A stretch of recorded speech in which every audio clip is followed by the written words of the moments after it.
ఒక జీవుడు పడుకుంటున్నాడు. అతని కలలో మగవాళ్ళు వచ్చారు, ఆడవాళ్ళు వచ్చారు, చెట్లు వచ్చాయి, పుట్టలు వచ్చాయి, కుక్కలు వచ్చాయి, నక్కలు వచ్చాయి, 100 రకాలు వచ్చాయి. ఇవన్నీ ఈ రూపాలన్నీ ఎవరివి? ఈ పడుకున్న జీవుడే ధరించాడు. పొద్దున్నే లేచి ఎవరింటికైనా వెళ్ళి నువ్వు నా కల్లోకి వచ్చావంటే ఆ మాట మగవాళ్లతో అంటే ఒక ప్రమాదం, ఆడవాళ్లతో అంటే 2 ప్రమాదాలు. వాళ్ళ ఆయన వస్తాడు, నీ కల్లోకి మా ఆవిడ ఎందుకు వచ్చిందండి? ఎందుకు వస్తారండి?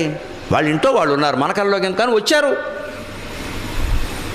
నేను సాయంత్రం 4-5 మధ్యలో ఒక ఆవిడ నాకు ఫోన్ చేసి నాకు మీరు కల్లోకి వచ్చారండి. నయ్యం మా ఆవిడ ఇక్కడ లేదు కాబట్టి సరిపోయిందన్న.